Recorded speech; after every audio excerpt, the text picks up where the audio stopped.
The first thing most people do when they wake up is reach for their phone. Before their feet hit the floor. Before a single conscious thought has formed. Before they have decided who they are going to be today, they hand their mind over to whatever the algorithm decided to show them last night. Notifications. News.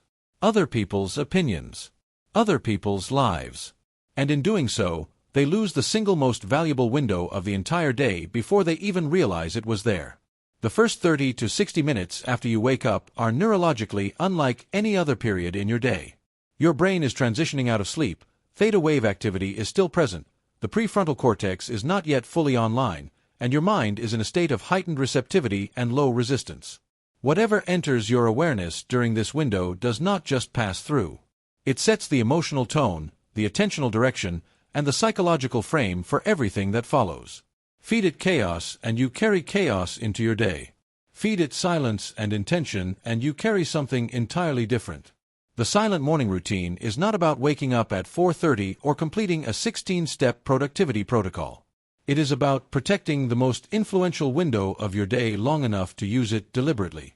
Here is exactly what that looks like, and why every component works. The first component is no phone for the first hour. Non-negotiable, not flexible, not subject to exceptions for important messages or quick checks. When you pick up your phone in the first minutes of your day, several things happen simultaneously that most people never examine. Your cortisol, which rises naturally in the first hour after waking to prepare your body for the day, gets amplified by stress-inducing content before your system has stabilized. Your attention, which wakes up in a state of broad, open awareness, gets immediately narrowed and hijacked by whatever the first stimulus is. And your sense of agency, your feeling that today is yours to direct, gets quietly replaced by a reactive posture before you have taken a single intentional action. Research on what is called the cortisol awakening response shows that this first hour is when your brain is literally consolidating its psychological orientation for the day. The inputs you receive in this window are weighted more heavily than inputs received later. Checking your phone in the first 10 minutes is not a neutral act. It is handing the authorship of your morning to whoever sent the last message or posted the last piece of content you see. Put the phone in a different room before you sleep. Not across the room. Different room.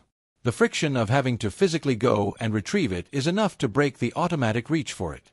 Remove the automatic behavior and you create the space for a deliberate one. The second component is 5 minutes of complete stillness before anything else. Not meditation if that word creates resistance for you. Not breathing exercises.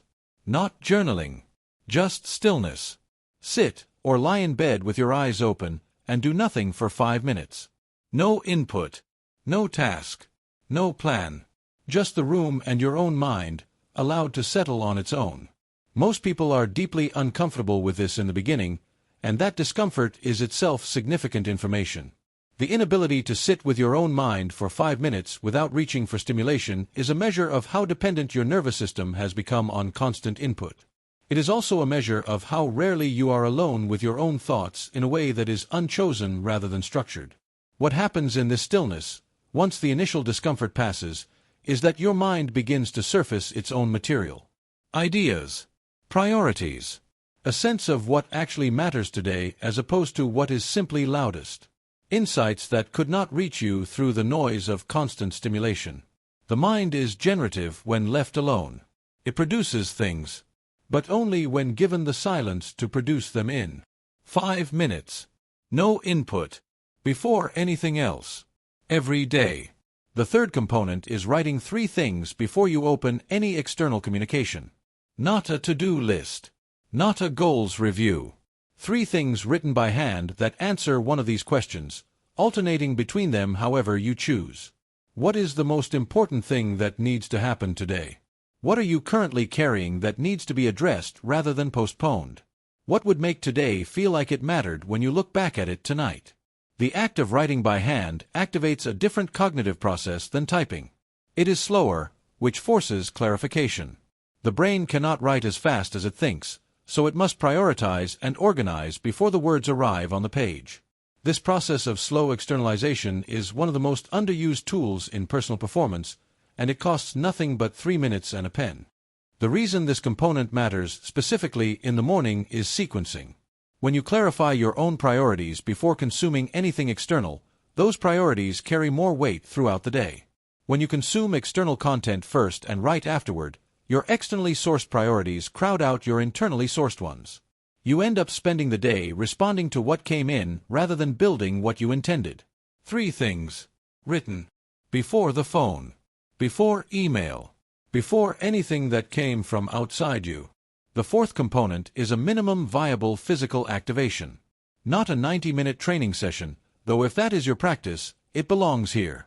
A minimum viable activation is whatever physical action raises your body temperature, increases blood flow to the brain, and signals to your nervous system that the day has begun in earnest.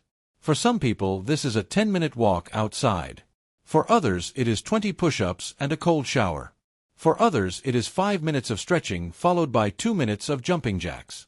The specific activity is less important than 2 things. It must involve your body moving, and it must happen before the reactive portion of your day begins. The cold shower deserves a specific mention because of what it does neurologically that other morning activations do not. Exposure to cold water triggers a release of norepinephrine, the neurotransmitter associated with alertness, focus, and mood regulation, at levels significantly higher than those produced by most stimulants. Research has documented norepinephrine increases of 200 to 300% from cold exposure. The mental clarity that follows a cold shower is not psychological. It is chemical, and it arrives in under 3 minutes. The cold also does something the other components do not. It requires a daily act of deliberate discomfort. Choosing to stand under cold water when warm water is immediately available is a small but real confrontation with the part of you that always chooses comfort. Winning that confrontation first thing in the morning sets a pattern the rest of the day tends to follow. The person who chose the hard thing at 7 in the morning is more likely to choose the hard thing at 2 in the afternoon when the easier option presents itself again.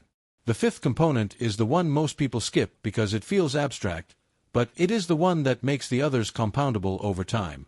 Before you leave the protected window of your morning and enter the reactive portion of your day, spend 90 seconds stating clearly, out loud or in writing, what kind of person you are choosing to be today. Not what you are going to do. Who you are going to be. The distinction matters. A task list tells you what actions to take. An identity statement tells you what frame to take those actions from. A person who has stated that today they are choosing to be someone who moves with intention and does not react impulsively makes different micro-decisions throughout the day than a person who simply has a list of tasks. The identity statement is not affirmation content. It is a directional instruction to your own decision-making system that operates below conscious awareness for most of the day. Research on what psychologists call implementation intentions shows that people who specify not just what they will do, but who they will be in relevant moments perform significantly better on sustained goal-directed behavior than those who specify actions alone. The morning is the optimal time to set this frame because everything that follows in the day is built on top of the psychological ground established in the first hour. The entire routine described here takes between 30 and 45 minutes depending on the length of your physical activation. It requires no equipment, no membership, no special location. It requires only one thing that most people are unwilling to give it: protection.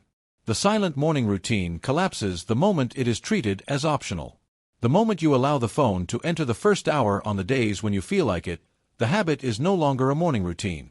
It is a sometimes morning routine, and sometimes morning routines do not produce the compounding identity shift that makes this practice genuinely transformative. The transformation is not dramatic. It does not arrive as a single change. It arrives as the accumulation of hundreds of mornings where you chose your own mind before handing it to the world.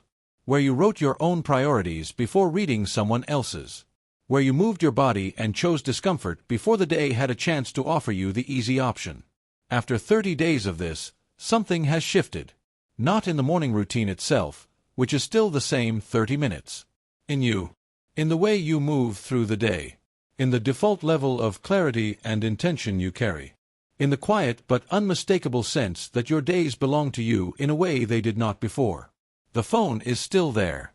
The notifications are still waiting. The world has not become less demanding. But you have become more deliberate than it is loud. And that changes everything.